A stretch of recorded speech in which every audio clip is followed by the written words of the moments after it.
The title of this talk is Magic and Science. I'm actually not going to talk at all about science so much, it's more about magic. I originally trained as an engineer, and engineering is great. I loved it. You get to build cool things, you get to work in labs, but it has some disadvantages, social disadvantages, I should say. Christmas is coming up, or the holidays, and you go to Christmas parties, and engineers tend to be seen as socially awkward, physicists, engineers, scientists, and it gets awkward at these parties. It's not our fault per se, but your guys' fault. So you, or if you're an engineer or a scientist, we go to these, you go to a party and you meet people and it's the typical, hey, what's your name, how you doing, where are you from, and hey, I'm Jim, oh, I'm Matt, and where are you from, oh, Den Helder, oh, I know a guy from Den Helder, and you talk and I don't know that guy, and then it turns out he's from Den Dolder, so it's already awkward for the first 5 minutes of your conversation, and then they ask you what you do, and you say, physicist, engineer, and you can get 3 types of responses. First response is someone who immediately asks you the most intense, complicated question on quantum physics or the Higgs boson, and I, or most physicists, engineers, will then BS their way through some bogus answer while this person then fact checks you on their smartphone. It's type 1. Second type of person is the person who will smile and nod, oh, that's nice, and stare blankly at you while you awkwardly try to explain what you do or what you've done or how you do it, anything involving science, and they look for the nearest excuse to leave the conversation. This doesn't mean they're dumb, not at all. I'm type 2 when in a room full of art historians, let's say. I just stand there like this and mumble awkwardly things about, I just name painter, Monet, oh yeah, Van Gogh, the guy painted. So we're all type 2 at some point. The third type of person you meet at a party is another engineer or scientist or doctor, and this, of course, obviously results in a nerd fest. You talk to them the entire night and you don't meet anyone else. What I'm here to tell you guys, for anybody who is thinking of becoming scientists, engineers, there is a way to remedy this. There is a way to become more socially adept in social situations, and the key is magic. You need to impress people. And magic brings all sorts of people together, whether it's cards, coins, mentalism, pick your poison, you will be able to connect with people on a deeper level. Personally, this is my poison, not because it has a lot of sugar. But I was recently, actually it was last year almost, last year at a party and you meet some people and you tell them, yeah, I'd like to get you a drink, and you offer them a drink, and you bring orange soda, and this particular person said, oh, orange soda is not my thing, I really want some cranberry juice, and it's not a problem, I'm a magician, I can easily get you a little cranberry juice.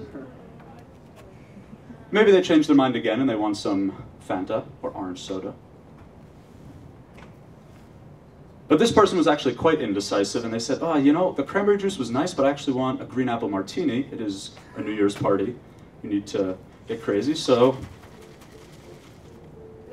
oh shit, that's pretty cool. Green apple martini, and if they change their mind again, which they did, cranberry juice.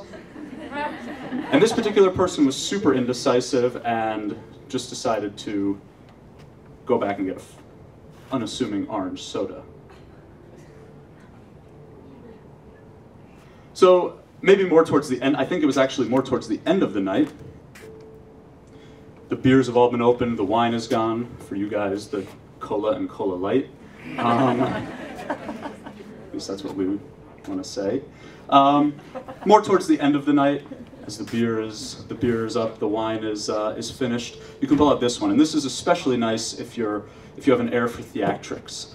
Depending on the company you keep, it might be seen as blasphemous, but it's quite simple. You finish with your wine.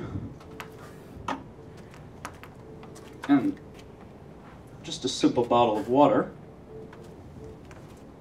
You say, well, guys, don't worry, I'm here to save the party. You can easily. Jesus.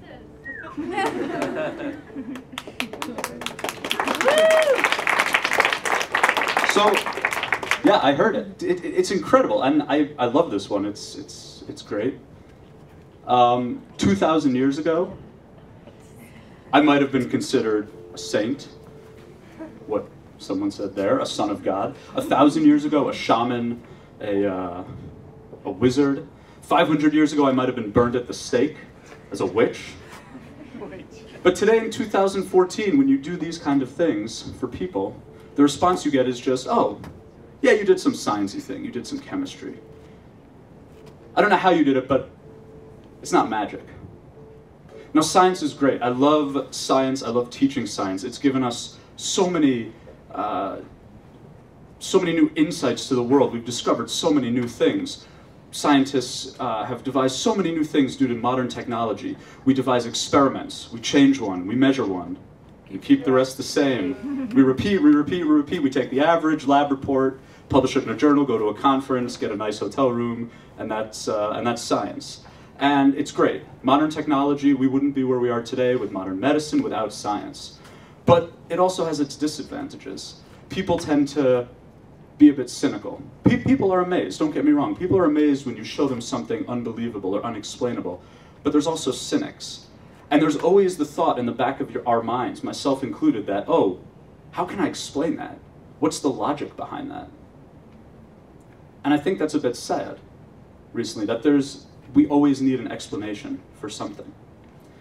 Now I'm going to show you another demonstration, and science is great because it allows us to visualize so many beautiful things. I'm not going to tell you how it works. I'm sure you can figure that out. We're all experts in 5 minutes after Wikipedia. But I'm going to show you this and just appreciate the beauty.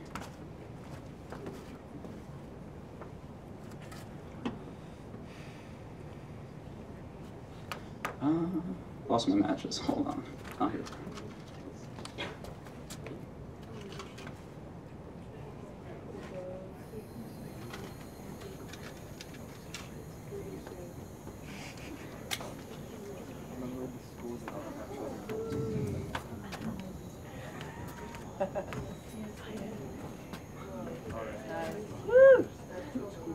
So, it's kind of cool.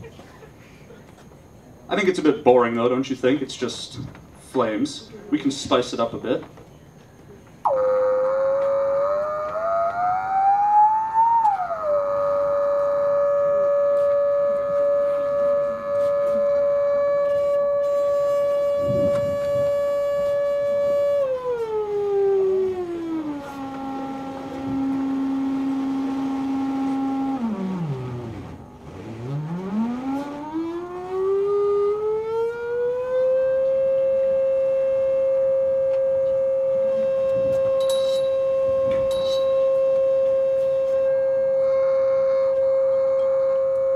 Let's see what we got.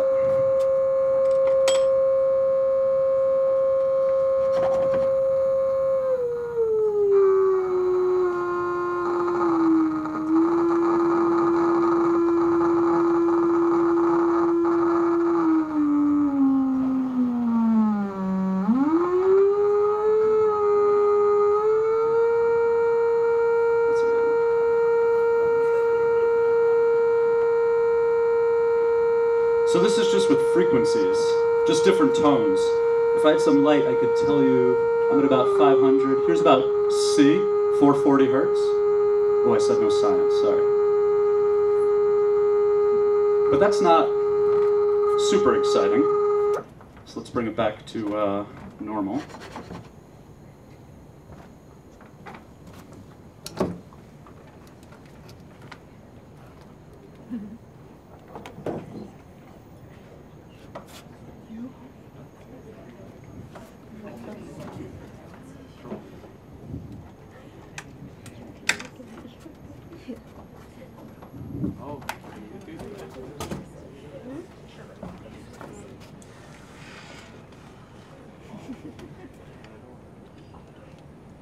See how this goes.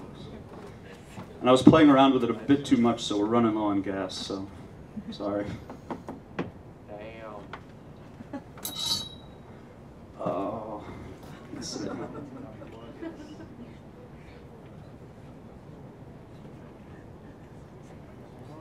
I running out here?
Let's try the next one.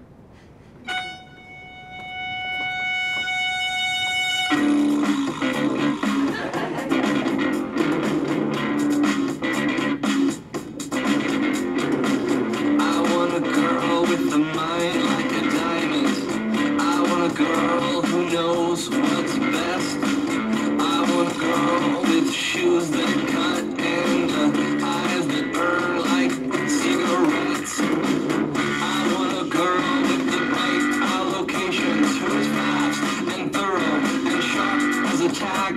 She's playing with her jewelry, she's putting up her hair, she's touring the facility and picking up slack. I want a girl with a short skirt and a long jacket.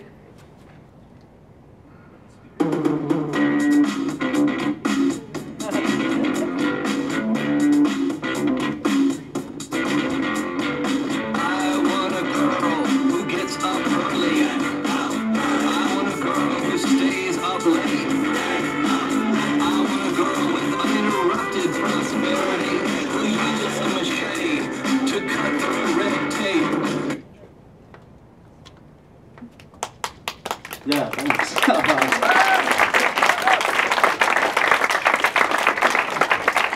So I was playing around with it a bit too much after school yesterday with some colleagues, and we wasted our gas. But if you guys want to see more, you can always come after school. Let me just get these flames out for a second.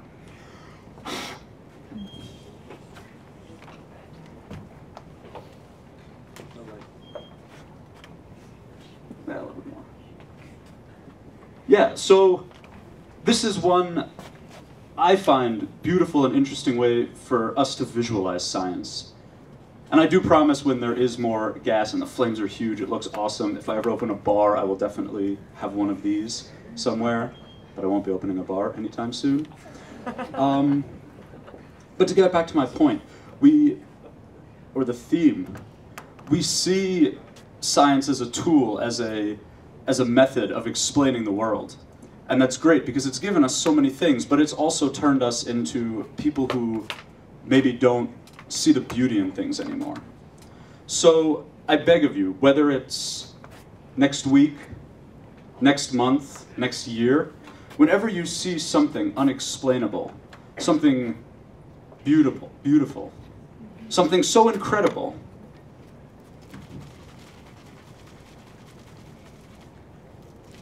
we need more air in here.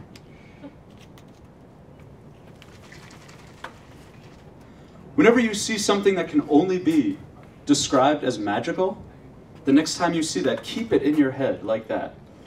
Just for a moment, even for a moment, keep it in your head as magic. Because once you know how it works or why it works, the magic just fades away. Thanks.